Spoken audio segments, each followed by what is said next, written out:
আসসালামু আলাইকুম রহমতুল্লাহ। এটিএন বাংলার সুপ্রিয় দর্শক, দেশ এবং দেশের বাইরে থেকে যেভাবে আমাদের সাথে সম্পৃক্ত রয়েছেন, পেট্রোল পাম্প ও বিজি ফ্লো পাম্প নিবেদিত বিজ্ঞানমাল কোরআনে স্বাগত জানাচ্ছি। পাওয়ার্ড বাই ফুলকলি।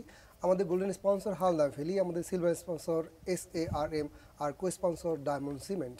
সুপ্রিয় দর্শক, রামাদান চলছে, আমরা চলছি আল্লাহ রাব্বুল আলামিনের পথে, প্রতিনিয়ত নিজেদেরকে সমৃদ্ধ করছি ইবাদতে, কিয়ামে, তেলাওয়াতে। আমরা আমাদের চারপাশের জীবনে বহুবিধ চিন্তা নিয়ে সব সময় নিজেদেরকে ভারগ্রস্ত করছি। আমাদের সন্তানের ভালো স্কুলে ভর্তি হওয়া হচ্ছে না, আমাদের সন্তানের রেজাল্ট ভালো হচ্ছে না, আমাদের কর্মক্ষেত্রে আমরা ভালো উন্নতি করতে পারছি না, আমাদের ব্যবসায়িক ক্ষেত্রে কাঙ্ক্ষিত সমৃদ্ধি অর্জিত হচ্ছে না, এবং নানাবিধ যন্ত্রণা আর জটিলতা আমাদের জীবনকে নানাবিধ জায়গা থেকে সম্পৃক্ত করে রাখে। কেমন যেন আমাদেরকে আর ঠিকমতো নিঃশ্বাস নিতে দেয় না। এটাকে আমরা বলি মানসিক চাপ বা স্ট্রেস। রামাদান সেই সময়, যে সময় এই স্ট্রেস মুক্তি আমরা করতে চাই, নিজেদেরকে সমৃদ্ধ করতে চাই, উদার করতে চাই, আরও বেশি আল্লাহ রাব্বুল আলামিনের উপর ভরসা করে নিজেদেরকে সব ধরনের মানসিক জটিলতা, কুটিলতা, আবিলতা এবং অন্যান্য ধরনের যে ত্রুটি রয়েছে সেগুলো থেকে মুক্ত করতে চাই। কিন্তু মুক্ত করবার আগে সবার আগে যে বিষয়তে আমাদের গুরুত্ব দেওয়া দরকার সেটা হলো মানসিক চাপ। আমরা এ থেকে মুক্তি পেতে চাই, কী পদ্ধতি, কীভাবে মুক্তি পাবো তা নিয়ে কথা বলবো। আজকের এই অনুষ্ঠানে আমাদের সাথে কথা বলবার জন্য রয়েছেন জগন্নাথ বিশ্ববিদ্যালয়ের কাউন্সিলিং সেন্টারের সম্মানিত পরিচালক, মনোবিজ্ঞান বিভাগের মাননীয় শিক্ষক, বিশিষ্ট মনোবিদ প্রফেসর ডক্টর নূর মোহাম্মদ। আসসালামু আলাইকুম রহমতুল্লাহ বারাকাতুহু। ওয়ালাইকুম আসসালাম রহমতুল্লাহ। সুপ্রিয় দর্শক, আমাদের সাথে আরও রয়েছেন তরুণ আলেমীদিন, গণমাধ্যমের জনপ্রিয় ব্যক্তিত্ব, জগন্নাথ বিশ্ববিদ্যালয়ের ইসলামিক স্টাডিজ বিভাগের সহযোগী অধ্যাপক ডক্টর মোহাম্মদ রেজাউল হুসাইন। আসসালামু আলাইকুম ওয়া রাহমাতুল্লাহি ওয়া বারাকাতুহু। ওয়ালাইকুম আসসালাম রহমতুল্লাহ। আপনাদের দুজনকেই মানসিক চাপ নিয়ে আজকে যে কথা বলবো সেই আলোচনায় স্বাগত জানাচ্ছি। সুপ্রিয় দর্শক, যেমন বলছিলাম, আমরা আমাদের কার্যক্রমকে বাহ্যিক যে শক্তি রয়েছে সেই শক্তি দিয়ে সম্পাদন করি, কিন্তু সেই কাজটি কেমনভাবে হবে তা একান্তই নির্ভর করে আমাদের মানসিক স্থিতির উপরে, মানসিক শক্তির উপরে। ফলে আমাদের মানসিক অস্থিরতা আমাদের বাহ্যিক কাজকে নানাভাবে প্রভাবিত করে, ঠিকঠাকভাবে করতে দেয় না। অস্থির চিন্তা, অস্থির মনস্তত্ত্ব আমাদের অনেক সময় সঠিক বুদ্ধি থাকার পরেও, আমাদের শারীরিক শক্তিমত্তা ঠিকঠাক থাকার পরেও একটা কাজকে ভালোভাবে করতে দেয় না। মানে এর নেপথ্যে মানসিক চাপ একটা ভীষণ নেতিবাচক প্রভাব বিস্তার করে। আমরা যাবো শুরুতে আমাদের আজকের অতিথি মনোবিদ প্রফেসর ডক্টর নূর মোহাম্মদ স্যার, আপনার কাছে জানতে চাইবো আসলে মানসিক চাপ বা মেন্টাল স্ট্রেস যে আমরা বলি, বিষয়টা আসলে কি, কিভাবে আমাদের আহত করে, আক্রান্ত করে? ধন্যবাদ। মানসিক চাপ বলতে আমাদের মধ্যে এক ধরনের টান উত্তেজনা তৈরি হয়ে যায়। Stress is a state of strain, অর্থাৎ এটা আমাদের মানুষের মধ্যে এক ধরনের উত্তেজনা, টান উত্তেজনা। যেমন একটা মনে হয় কি আমি অস্থির, আমার পক্ষে এই কাজগুলো করা সম্ভব না, কেন জানি অল্পতে সে অস্থিরতা তার মধ্যে কাজ করে। এই বিষয়গুলো আসলে এই যখন সে স্ট্রেসে থাকে বা তার কোনো স্ট্রেসর বা পীড়ক বা কোনো জাতীয় যদি উদ্দীপক এরকম তাকে খুবই উত্তেজনা তৈরি করে বা তাকে একটা অস্থিরতা তৈরি করে, তখন তার কিছু সিমটমস আমরা পাই। যেমন তার দেখা যায় যে শারীরিক সমস্যা থাকে, এবং দীর্ঘদিন যদি কেউ স্ট্রেসে থাকে তাহলে দেখা যায় তার খাওয়ার রুচি থাকে না, আলসার হয়, বিভিন্ন রকমের ঘুম কম হয়, তারপরে হাইপার টেনশন, এই জাতীয় সমস্যাগুলো তৈরি হয়ে যায়। এবং দেখা যায় যে তার মানসিক সমস্যা হয়, তার মধ্যে অ্যাংজাইটি কাজ করে, টেনশন কাজ করে, তারপরে দীর্ঘদিন থাকলে সে আস্তে আস্তে ডিপ্রেশনের দিকে যায়। এটা হলো মানসিক কিছু সমস্যা দেখা দেয়। আর আচরণগত কিছু সমস্যা দেখা দেয়, যেমন সে সচরাচর বেশি স্মোকিং করে, অনেক সময় ড্রাগ নেয়, বিভিন্ন রকমের কাজগুলো করে যেগুলো সমাজের কাছে আসলে গ্রহণযোগ্য নয়। এই স্ট্রেসকালীন সময়ে তার যে প্রদর্শিত যে আচরণ সমাজে, যেটা সে সবার সাথে হওয়ার কথা, সেই সঠিকভাবে সে আচরণগুলো করতে পারে না। এবং তখন দেখে মনে হয় যে না, মানুষটা মনে হয় অনেকটা ক্রেজি বা অ্যাবনর্মাল টাইপের আচরণগুলো করতেছে, তার কাছ থেকে দূরে থাকাটাই ভালো হবে। এই মানসিক চাপের ফলে সত্যিকার অর্থে তার যে প্রত্যেক দিনের যে কার্যকলাপ, তার কাজের যে আউটপুট যদি সে ছাত্র হয় সে কিভাবে লেখাপড়া করবে, লেখাপড়া করে সুন্দর করে লেখাপড়া করবে, বা পরিবারের লোক বা শিক্ষা প্রতিষ্ঠানের যারা আছেন তারা খুশি হবে, দেখা যায় সেই রকম তার কাছ থেকে পাওয়া যায় না। এবং কেন জানি সবার সাথে একটু তার মানে রাগী রাগী মনে হয়, বিশেষ করে সে কিন্তু খুব অ্যাংরি হয়ে যায়, রাগান্বিত হয়ে যায়, সবার সাথে ঠিক মতো কথা বলতে পারে না, তার কথা অনেক সময় শুনতেও চায় না, কারণ সে অনেকটা রাগী হয়ে যায়। কারণ কি? কারণ হলো তার শরীরে একটা ইমব্যালেন্সিং অবস্থায় আছে, তার শরীরের কন্ডিশনটা কিন্তু সঠিক না। যদি স্ট্রেসকালীন সময়ে আমাদের শরীর থেকে এমন কিছু হরমোন সিক্রেশন হয় যেগুলো যেগুলো শান্তির পরিবর্তে অশান্তি তৈরি করে দেয়, এই অশান্তিময় অবস্থায় একটা মানুষ তো আসলে সুন্দর ব্যবহার করতে পারে না, যেটা আমাদের ধর্মীয় গাইডলাইন অনুযায়ী যে আচরণগুলো করার কথা, ঠিক সেই আচরণগুলো তো তারা করতে পারবে না, করে না। এখন আমাদের তখন সেই সমস্ত মানুষদেরকে আমরা ধরে নিতে পারি মানসিক চাপের মধ্যে আছে। মানসিক চাপ কেন তৈরি হয় একটা প্রশ্ন আসতে পারে।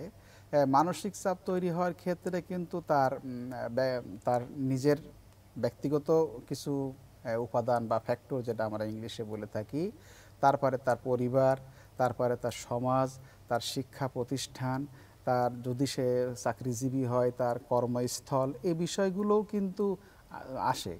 পরিবার থেকে দেখা যায় তার অযাচিত একটি বিষয়ে কাজ করতেছে, একটা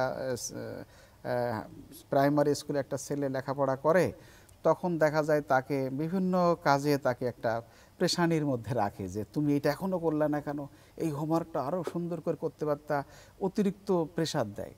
প্রেশার দিলে তখন দেখা যায় সে সঠিকভাবে আসলে সে কাজগুলো করে তার যে একটা নিজস্বতা আছে, সে ইন্ডিভিজুয়ালিটি বা নিজস্বতা যেটা বলি, সেইটাকে সে কিন্তু করতে পারে না, শো করতে পারে না। তাকে অন্যরা তার উপরে একটা চাপ দিয়ে তার কাজগুলোকে করাতে চায়, ফলে সে একটা চাপের মধ্যে পড়ে যায়। অর্থাৎ যেটাকে আমরা বলতে পারি সহজে যে অতিরিক্ত মানে কাজের চাপ, পড়ার চাপ, অতিরিক্ত মানে সময় কাজ করা, এই বিষয়গুলো যখন থাকে তখন মানুষ কিন্তু চাপে পড়ে। পরিবারের আরও অন্যান্য কাজগুলোকে তখন করতে দেয়, তখন সেগুলো কিন্তু সে রেস্ট পায় না। আর রেস্ট না পেলে আমাদের সত্য কথা যেটা, মস্তিষ্কের মধ্যে আমাদের বিভিন্ন রকমের পয়জনস মানে টক্সিক ম্যাটেরিয়ালস তৈরি হয়ে যায়। এই ম্যাটেরিয়ালসগুলো তখন মানুষকে কিন্তু আর ভালো মতো ঘুম হয় না, শান্তিতে থাকতে পারে না। আর ঘুম যদি না হয়, এটা বায়োলজিক্যালি প্রুভড, সে কিন্তু সামনের দিকে আসলে তার আচরণগুলো কিন্তু স্বাভাবিক হবে না। এই ঘটনাগুলো ঘটে এবং দেখা যায় যে যদি তারা যদি শিক্ষার্থী হয়, শিক্ষা প্রতিষ্ঠানে গিয়েও যদি দেখা যায় যে বিভিন্ন রকমের লেখাপড়ার চাপ, প্রচণ্ড চাপ থাকে, অ্যাসাইনমেন্ট করা, হোমওয়ার্ক করা, এইটা করা সেটা করা, খেলাধুলার সময় দেয় না, অথবা খেলাধুলার সময় পেলেও অল্প সময় পায়, এই কাজগুলো করতে গিয়েও এক ধরনের তার মধ্যে উত্তেজনা তৈরি হয়। আমি কিন্তু শুরুতেই বলেছিলাম যে স্ট্রেস হলো মানুষের মধ্যে একটা টান উত্তেজনা বা এক ধরনের অস্বস্তিকর অবস্থা তৈরি করে দেয়। আপনি একটু ভাবলে চিন্তা করবেন, দেখতে পাবেন যে আসলে প্রতিটা ক্ষেত্রেই যদি আমাকে শুধু কাজ বা বিভিন্ন জায়গায় বিভিন্ন বিষয়গুলোকে করতে হয়, সম্পন্ন করতে হয়, তাহলে তো আমার পক্ষে সম্ভব না তখন, বা কারোর পক্ষে সম্ভব না, তখন সে একটা মানসিক চাপের মধ্যে পড়ে। অনেক ধন্যবাদ ডক্টর নূর মোহাম্মদ। সুপ্রিয় দর্শক, আমরা শুনছিলাম আমরা যদি পারিবারিক, সামাজিক নানা জায়গা থেকে এই বহুমুখী চাপের শিকার হই, আমাদেরকে আল্লাহ রাব্বুল আলামিন যে সহজাত সৃষ্টিশীলতা দিয়েছেন, প্রবণতা দিয়েছেন, সেটা আমরা সঠিকভাবে বাস্তবায়ন করতে পারি না। আল কোরআন নিশ্চয়ই এই বিষয়ে আরও বিস্তৃত বক্তব্য দিয়েছে, যার ফলে আমরা আমাদের চাপ নিয়ন্ত্রণের, চাপকে কন্ট্রোল করবার নানা পদ্ধতি জানবো। তার আগে ছোট্ট একটা বিরতিতে যেতে চাই। থাকুন আমাদের সঙ্গে, ফিরছি শিগগির ইনশাআল্লাহ। সুপ্রিয় দর্শক, বিরতির পর ফিরে এলাম পেট্রোল পাম্প ও বিজি ফ্লো পাম্প নিবেদিত বিজ্ঞান মাল কোরআনে, পাওয়ার্ড বাই ফুলকলি। আমাদের golden sponsor Halda valley, silver sponsor SARM, আর আমাদের কো স্পন্সর ডায়মন্ড সিমেন্ট। আমরা শুনছিলাম মানসিক চাপ নিয়ে এবং সেখানে জানছিলাম যে আল্লাহ রাব্বুল আলামিন আমাদেরকে শতপ্রণোদিত হয়ে যে প্রজ্ঞা, যে সজ্ঞা, যে জ্ঞান আর যোগ্যতা দিয়েছেন, সেই যোগ্যতা যখন আমাদের পারিবারিক, সামাজিক বা অন্য কোনো প্রভাবে খারাপভাবে প্রভাবিত হয়, আমরা আমাদের সক্রিয়তা প্রদর্শন করতে পারি না। মানসিক সেই চাপ আমাদেরকে ঠিকভাবে জীবনযাপন করতে দেয় না এবং কখনো কখনো এমন হয় যে সেই চাপ এত বেশি প্রবল হয় যে আমরা আত্মহননের দিকে ধাবিত হই? আপনারা জানেন যে আমরা জগন্নাথ বিশ্ববিদ্যালয় সম্প্রতি দেখেছি আমাদের কিছু শিক্ষার্থী আত্মহত্যা করেছে, এবং তারও কিছুদিন আগে দেখেছি বরিশাল বিশ্ববিদ্যালয়ে বিগত 5 মাসে 13 জন শিক্ষার্থী আত্মহননের উদ্যোগ নিয়েছে, যার মধ্যে 3 জন আত্মহত্যা করেছে আর বাকিরা চেষ্টা করেছে, উদ্যোগ নিয়েছে কিন্তু পারেনি। আল্লাহ তাদেরকে সুস্থ জীবন দান করুক। কিন্তু সবগুলোর ক্ষেত্রে আমরা এই আলোচনা থেকে বুঝতে পারলাম কোনো না কোনোভাবে মানসিক চাপের প্রভাব রয়েছে। আমরা আমাদের আজকের অন্যতম আলোচক, গবেষক, শিক্ষাবিদ প্রফেসর ডক্টর রেজাউল হোসেন আপনার কাছে যেতে চাই, জানতে চাই যে আল কোরআন কীভাবে মানুষকে এই মানসিক স্ট্রেস থেকে মুক্ত করে, আত্মহত্যা প্রবণতা থেকে মুক্ত করে একটা চমৎকার জীবন দিতে পারে। আল্লাহ তাআলা কোরআনে সূরা বাকারার 155 এবং 156 আয়াতে এই বিষয়টি স্পষ্ট করে বলেছেন, ওয়ালা নাবলুওয়ান্নাকুম বিশাইয়্যিন, আমি অবশ্যই তোমাদেরকে পরীক্ষা করব কি দিয়ে? মিনাল খাউফ, ভয় দিয়ে, ওয়াল জু' ওয়া নাকসিম মিনাল আমওয়াল ওয়াল আনফুস, জান এবং মালের ক্ষয়ক্ষতি দিয়ে। তাহলে বোঝা গেল যে একজন ঈমানদার তার জীবনে এই ধরনের বিপদ আসবে, সমস্যা আসবে, জানমাল পর্যন্ত আল্লাহ তাআলা বলে দিয়েছে স্পষ্ট করে। জানমালের ক্ষতিও আল্লাহ তাআলা দিয়ে পরীক্ষা করবেন, ওয়ালা নাবলুওয়ান্নাকুম, অলজো ভয় দিয়েও। তাহলে এই বিষয়গুলি স্পষ্ট করে দেওয়া হয়েছে, মানুষের জীবনে এগুলো আসবেই, একটা মুমিনের জীবনে এগুলো আসবেই। এছাড়া আমরা অনেকেই জানি যে এই পৃথিবীটা তো পরীক্ষা ক্ষেত্র, এখানে আল্লাহ তাআলা বিভিন্নভাবে মুমিনকে পরীক্ষা করেন, বিপদ দিয়ে পরীক্ষা করেন। কিন্তু আল্লাহ সুবহানাহু ওয়া তাআলা বলছেন তাহলে মুমিন সেখানে কি করবে? আপনি যেটা বলছিলেন, আমাকে প্রশ্নটি করলেন, তার তখন দায়িত্ব অবাশির সাবিরিন, তখন সে ধৈর্য ধারণ করবে। আল্লাহ পাক বলছেন যারা সবের তাদের জন্য সুসংবাদ, তারা তাদের জীবনে এই সকল সমস্যাগুলিকে মোকাবেলা করবে দৃঢ়তা নিয়ে। সবরের একটা অর্থ হচ্ছে আল ইস্তেকামা, ইস্তেকামা হচ্ছে দৃঢ় থাকা, অর্থাৎ সে দৃঢ় থাকবে, সুদৃঢ় থাকবে, সে অবিচল থাকবে, সে কখনো বিগড়ে যাবে না, কখনো বলগাহীন হয়ে যাবে না, কখনো হতাশ হয়ে যাবে না, কখনো নিরাশ হয়ে যাবে না। তখন আল্লাহর উপর তার তাওয়াক্কুল ধৈর্যের মাধ্যমে বাড়িয়ে দিতে হবে। এরপর আল্লাহ তাআলা বলছেন আল্লাযীনা ইযা আসাবাতহুম মুসিবা, এবং আল্লাহ তাআলা পথ বাতলে দিচ্ছেন চমৎকারভাবে, যখন তাদের উপর এই ধরনের বিপদ আসবে, ক্বালু, যারা ঈমানদার, যারা সবের, তারা বলবে ইন্না লিল্লাহি ওয়া ইন্না ইলাইহি রাজিউন, আমরা তো আল্লাহর জন্য, তার দিকেই তো আমরা চলে যাব, তার দিকেই আমাদের প্রত্যাবর্তিত হতে হবে। সুতরাং ঈমানদার সবসময় এই কথাটা চিন্তা করবে। আপনি যা বলছিলেন যে আমাদের জীবনে এমন সময়ে চলে আসে, এমন ক্রাইসিস চলে আসে যে আপনি বলছিলেন বিশ্ববিদ্যালয়ের শিক্ষার্থী যারা আত্মহননের পথ বেছে নিচ্ছে, আনফর্চুনেটলি বলতে হচ্ছে, এবং আমরা দুঃখ ভারাক্রান্ত মন নিয়ে কথাটা বলছি।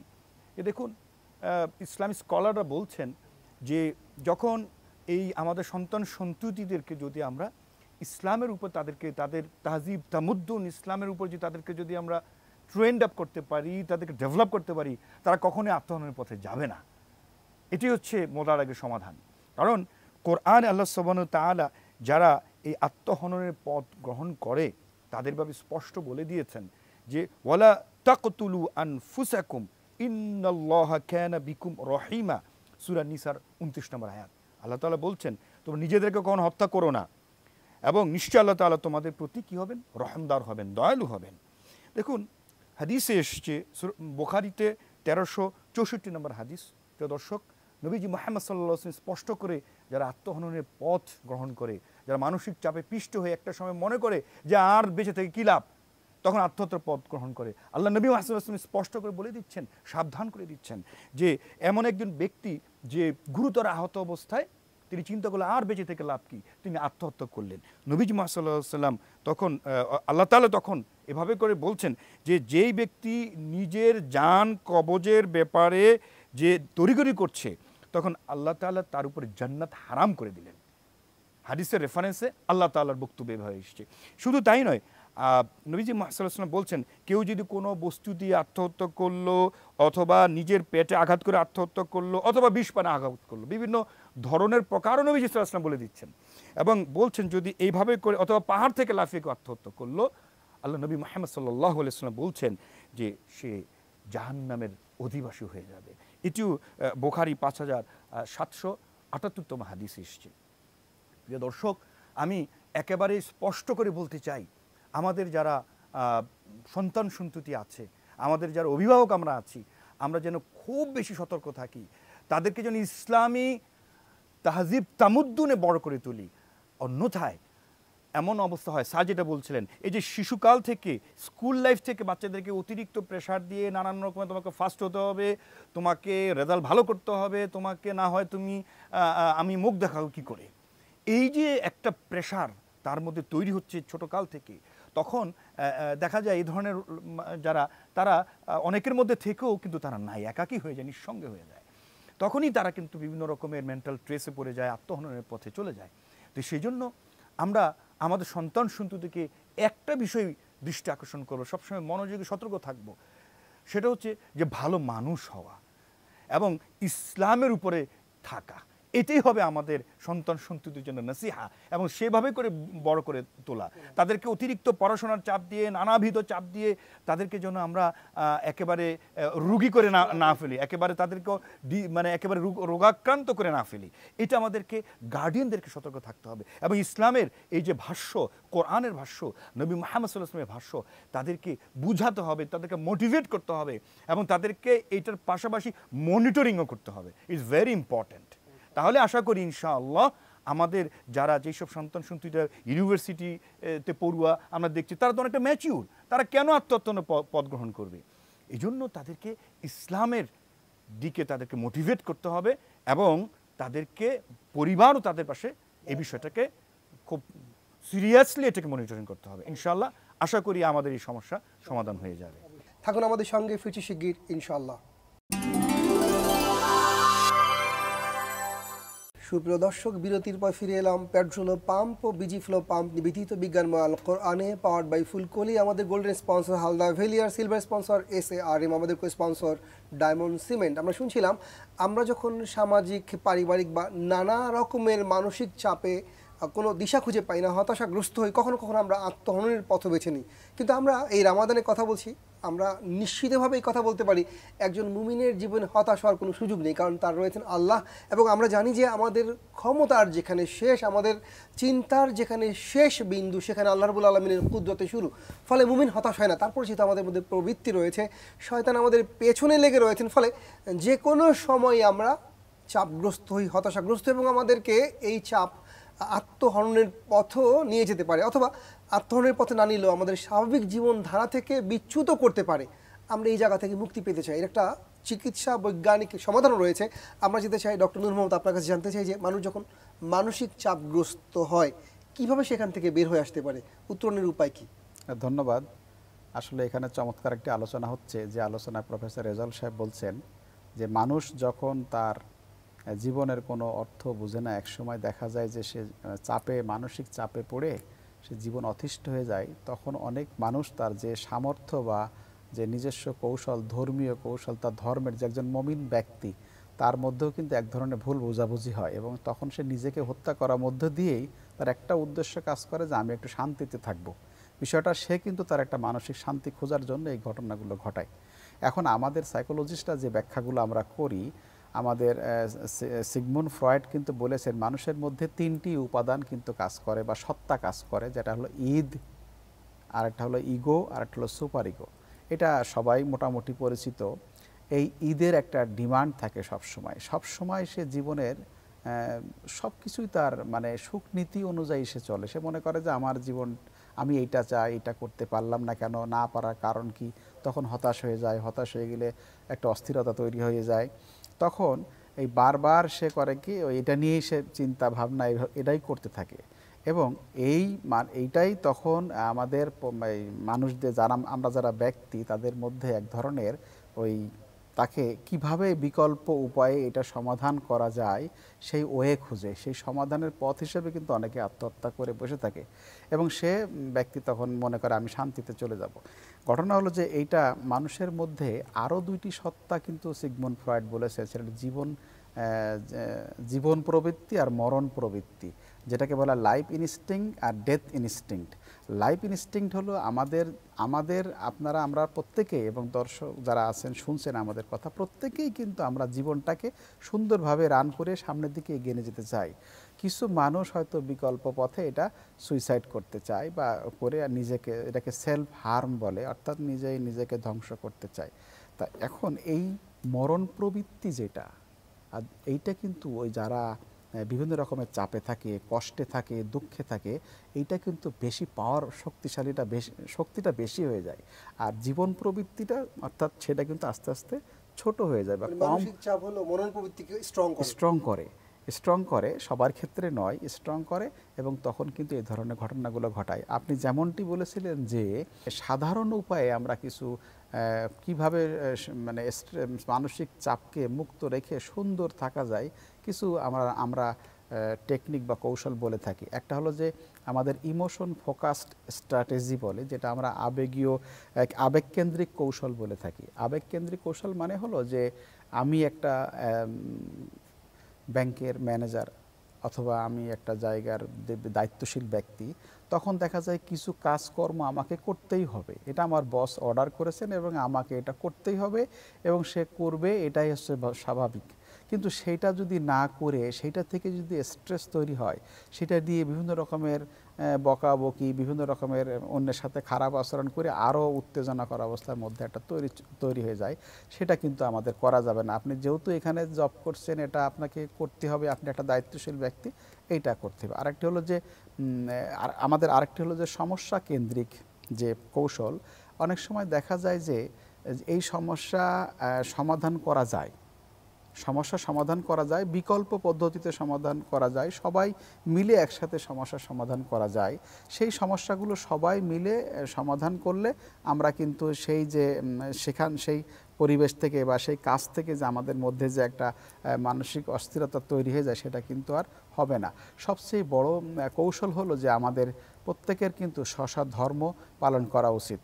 সেই ধর্ম পালনের মধ্য দিয়েই কিন্তু আমরা আসলে ভালো সুখে এবং শান্তিতে থাকতে পারি। একদম আমাদের মধ্যে মানসিক চাপ কম কাজ করবে। আমরা যদি আমাদের যে ইসলাম ধর্মের যে আমাদের ওযু করা, নামাজ পড়া, আমাদের যে সব কিছু কিন্তু সায়েন্টিফিক, এবং দেখা যায় যে আমাদের মধ্যে একটা প্রশান্তি তৈরি করে দেয়। অনেক ধন্যবাদ। সুপ্রিয় দর্শক, আমরা মানসিক চাপ মুক্তির কিছু টিপস আমাদের আজকের মনোবিদের কাছ থেকে পেলাম। আমরা যাব ডক্টর রেজা আপনার কাছে। আল কোরআন আল হাদিস থেকে, রাসূলের জীবন থেকে আমরা কিছু টিপস দর্শকদের জন্য পেশ করতে চাই। ধন্যবাদ।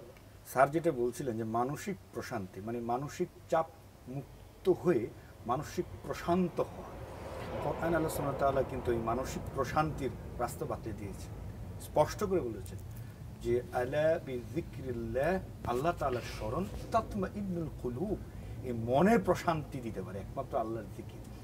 এখন আল্লাহর জিকিরটা কি? আল্লাহর জিকির হলো, এই যে বলছিলাম যে মানুষের জীবনে নানাবিধ সমস্যা আসে, এই সমস্যাগুলিতে আমাদেরকে দেখতে হবে সেখানে অপরচুনিটি। আমি এরকম একটা কথা শুনেছিলাম, every problems comes with an equal or greater opportunity. প্রত্যেকটা সমস্যা তার বা তার চেয়ে বড় কোনো সম্ভাবনা, অপরচুনিটি নিয়ে আসে। অর্থাৎ সম্ভাবনার দিকে ফোকাসড করা, স্যারও যেটা বারবার বলছিলেন। তাহলে এখানে আমাদেরকে সবসময় ধৈর্যের সাথে বিপদ আসবে, কিন্তু সম্ভাবনার দিকে তাকায় থাকা, এটা হবে একজন মুমিনের সবচেয়ে বড় দায়িত্ব, এবং আল্লাহর স্মরণে থাকা। এই জন্য আল্লাহ তাআলা শিখিয়ে দিচ্ছেন, পথ বলে দিচ্ছেন যে ওয়াস্তাঈনু বিস-সাবরি ওয়াস-সালাহ, তোমরা যে ধৈর্য ধারণ করবে বিপদ আপদে, নানান সমস্যায়, নানান মানসিক চাপে, তখন তুমি এই ধৈর্যের সাথে এবং সলাতের সাথে তোমরা এটাকে ওয়েলকাম করবে, অর্থাৎ এই সমস্যাকে মোকাবেলা করবে। এবং নবী মুহাম্মদ সাল্লাল্লাহু আলাইহি ওয়াসাল্লাম স্পষ্ট করে বলেছেন যে কোনো কঠিন সমস্যায় যদি কেউ পতিত হয়, তিনি নবী সাল্লাল্লাহু আলাইহি ওয়াসাল্লাম সবসময় নামাজ আদায় করতেন। এবং পাশাপাশি আরেকটি হচ্ছে যে সবসময় তৃপ্ত থাকা খুবই গুরুত্বপূর্ণ। সবসময় আল্লাহর কাছে কৃতজ্ঞ থাকা, শুকরিয়া চিত্তে আল্লাহকে স্মরণ করা। একটা তো নামাজের মাধ্যমে আল্লাহকে সবসময় স্মরণে রাখা, এটা হলো একটি। আরেকটি হলো সবসময় তৃপ্ত থাকা। এরকমভাবে কোরআন আল্লাহ তাআলা বলেছেন ফাযকুরুনি আযকুরুকুম ওয়াশকুরুলি, এখানে আল্লাহ বলেছেন ওয়াশকুরুলি, সবসময় কৃতজ্ঞ থাকো। ওয়াশকুরুলি ওয়ালা তাকফুরুন, অকৃতজ্ঞ হয়েও না। লা ইন শাকারতুম লা আযীদান্নাকুম, যখন তুমি কৃতজ্ঞ হয়ে যাও তোমার মনটা প্রশান্ত হয়ে যাবে, এবং তোমাকে লা আযীদান্নাকুম, তোমাকে আমি বাড়াই দেব। তাহলে আল্লাহ তাআলা বারাকা দিয়ে দিবেন, সকল সমস্যার সমাধান করে দিবেন। এবং ইনশাআল্লাহ প্রিয় দর্শক, আমি বলবো এই পদ্ধতি যদি আমরা অনুসরণ করি, আমাদের জীবনে অনেক বিপদ আপদ আসতে পারে, কিন্তু এই বিপদে আমরা দৃঢ় থাকবো এবং ইনশাআল্লাহ কখনোই হতাশাগ্রস্ত হব না, দুশ্চিন্তাগ্রস্ত হব না। আল্লাহ পাক যেন আমাদেরকে এভাবে করে চিন্তা করার তৌফিক দান করেন। আমিন আমিন। আপনাদের দুজনকেই ধন্যবাদ স্যার, আপনাকে সুপ্রিয় দর্শক। আমরা একটা চমৎকার আলোচনা শুনলাম মানসিক চাপ নিয়ে, যে চাপ আমাদেরকে শুধু আমাদের জীবন হননের দিকে উদ্বুদ্ধ করে না, বরঞ্চ আমাদের অসংখ্য পাপের দিকেও পরিচালিত করতে পারে। তা আমরা যদি এই রামাদানে কোরআন নাজিলের মাসে কোরআনের সাথে নিজেকে সম্পৃক্ত রাখি, কোরআন তেলাওয়াত করি, জিকির করি, সবসময় তাসবিহ পড়তে থাকি, ইস্তেগফার করতে থাকি, তাহলে হয়তো আল্লাহ রাব্বুল আলামিন আমাদের মানসিক চাপ অবশ্যই কমিয়ে দেবেন। আরেকটা বিষয় আমাদের দৃষ্টি আকর্ষণ করতে চাই যে আমরা যে ঈমান এনেছি ওয়া খাইরিহি ওয়া শাররিহি মিনাল্লাহি তাআলা, ভালো এবং মন্দ দুটোই আল্লাহর পক্ষ থেকে, এই যদি আমাদের বিশ্বাস হয় তাহলে কোনো মন্দই তার আমাদেরকে পথচ্যুত, আমাদের লক্ষ্যচ্যুত করতে পারে না। আমরা আল্লাহর উপর ভরসা করে যে কোনো পরিস্থিতিকে হাসি মুখে মেনে নেই, কারণ যা আল্লাহ রাব্বুল আলামিন আমাদেরকে দিয়েছেন এবং যা দেননি দুটোই তার সিদ্ধান্ত। সেই সিদ্ধান্ত মেনে নেওয়াই ঈমানের অনিবার্য দাবি। তা যদি আমরা করতে পারি আমাদের দুনিয়া এবং আখিরাত নিঃসন্দেহে সাফল্য উদ্ভাসিত হবে। রামাদানে এই আশাবাদ ব্যক্ত করে এখানে শেষ করছি। ওয়াসসালামু আলাইকুম ওয়া রাহমাতুল্লাহি ওয়া বারাকাতুহু।